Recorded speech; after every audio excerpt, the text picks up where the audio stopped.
Hello বন্ধুরা, আমি চম্পা blog থেকে ভিডিওটি করছি। শীত পড়ে গেছে, আশা করি আপনারা সব ভালো সুস্থ আছেন। আমার এই ভিডিওটি আপনারা দেখে একটি লাইক কমেন্ট শেয়ার করবেন, আর নতুন বন্ধুদের জন্য বলছি পাশের বেলটি বাজিয়ে দেবেন। আর আমি আজকে চন্দ্রমল্লিকা গাছ নিয়ে আপনাদের সাথে ভিডিওটি করছি। আর মনটা আমার খুবই খারাপ, কারণ এতদিন ছিল হনুমানের উৎপাত, আর এখন হয়েছে ইঁদুরের উৎপাত। আবার বুঝতেও পারছি না ইঁদুর না হনুমানই এইসব করছে। দেখুন এই যে আমার এই পিটুনিয়া গাছটা কত সুন্দর হয়েছিল। এই দেখুন, এই দেখুন একদম পুরো গোড়া পর্যন্ত খেয়ে চলে গেছে। প্রচুর গাছ এই যে সব। এবার জানি না কিসে হয়েছে, কিসে করেছে এরকম। এই যে গাঁদা ফুল গাছ, সব গাছগুলো এরকম খেয়ে গেছে। আচ্ছা, এবার আমি বলছি, আমি এই গাছগুলো যখন আমার এই গাছগুলো বেশিরভাগই মানে কয়েকটা গাছ কিনে নিয়ে এসেছি, নিয়ে এসে তার থেকে ওই ডগা ভেঙে ভেঙে পুনিং করেছি, করে সেই ডালগুলো লাগিয়ে লাগিয়ে এই যে গাছগুলো। এবার আমার এই গাছগুলো দেখুন কত সুন্দর হয়েছে বা কত ঝোপালো হয়েছে। আর আমার এই দুটি গাছ একটু পুরনো গাছ ছিল, পুরনো গাছে দেখুন কত কুড়ি এসছে, দেখেছেন। এবার আমি এই গাছগুলোকে কিভাবে লাগাই, আমি ধরুন এই যে এখানে আমি গাছের ডালগুলো পোনিং করেছি, করে সেই ডালগুলো এরকম বসিয়ে দিয়েছি। এবার আমি কিভাবে বসাই, প্রথমে আমি গাছে ড্রেন সিস্টেমটা ভালো করি, করে নিয়ে তার নিচে কিছুটা এই যে এইগুলো দিই, এইগুলো দিয়ে সেইগুলো চারাগুলো দিয়ে সেই ড্রেন সিস্টেমটাকে মানে চাপা দিই, যাতে জলটা বেরিয়ে যায়, মাটিটা যাতে না বেরোয়। দিয়ে নিয়ে তারপরে কিছুটা মাটি দেই, দিয়ে আমার এই যে প্লাস্টিকের মধ্যে দেখুন সবজির খোসা আছে। আমার টবগুলি একদমই ছোট, 6 ইঞ্চি 4 ইঞ্চি টব, অল্প কিছুটা ওইগুলো দিই, ওই সবজির খোসা দিয়ে নিয়ে তারপরে মাটিটা দেই, তারপরে গাছগুলোকে বসাই। তাতে কি হয়, গাছগুলো ওইটা যখন পচতে পচতে গাছগুলো ওর কিছুটা সারটা পায়। আর এই সারটা হলো সব থেকে ভালো সার।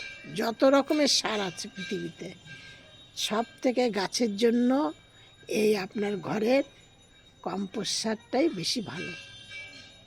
মানে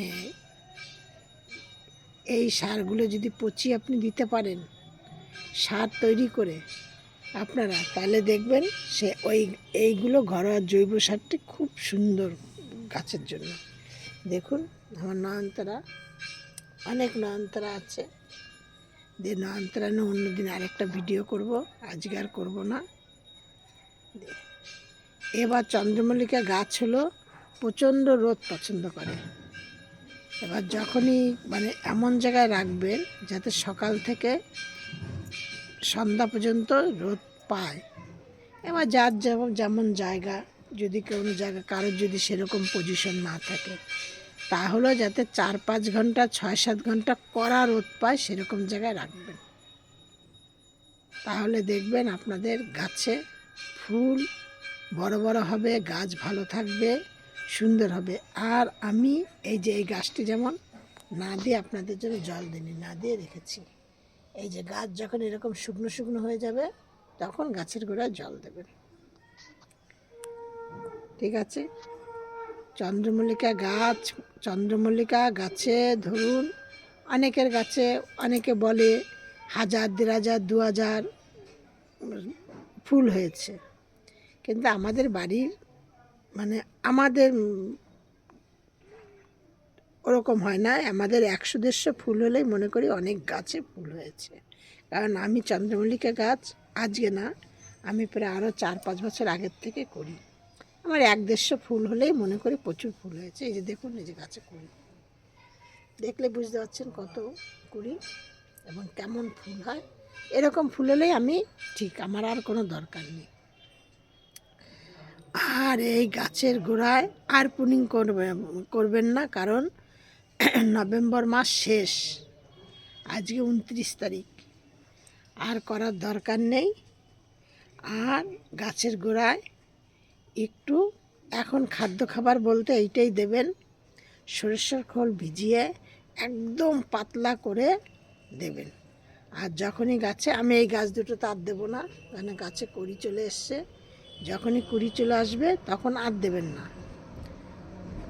আর গাছের এরা জল পছন্দ করে, কিন্তু মানে জলটা এমনভাবেই দেবেন যেন মানে গাছের গোড়া শুকনো হয়ে যায়, তারপরে দেবেন, যেন স্যাঁতস্যাঁতে হয়ে না থাকে, যে জলটা জমে আছে, মাটিটা কাদা কাদা হয়ে আছে, তাহলে কিন্তু গাছ ধীরে ধীরে মারা যাবে। এবার আরেকটা জিনিস আপনাদের দেখাচ্ছি,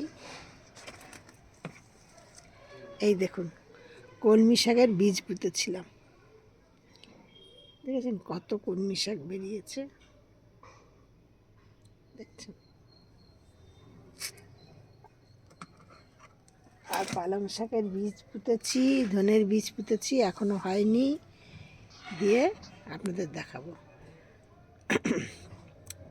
এইভাবে গাছকে যত্ন করুন, গাছের ফুল হবে। আর চন্দ্রমল্লিকা গাছ সে ফুল মোটামুটি ধরুন 1 মাস গাছে সুন্দর থেকে যায়, তারপরে আস্তে আস্তে গাছগুলো ফুলগুলো শুকিয়ে যায়, মানে 25 দিন 22 দিন 25 দিন পর থেকে ফুলগুলো শুকানো শুরু করে, তখন তারপরে একদম শুকিয়ে গেলে আবার সে ফুলের ডগাগুলো ফুলগুলো সব কেটে কেটে ফেলে দেবেন, দিয়ে নিয়ে তাইলে দেখবেন আবার কিন্তু সিজনে যেমন বড় বড় ফুলগুলো ফোটে, আনসিজনে তেমন বড় ফুল ফোটে না, একটু ছোট হয়।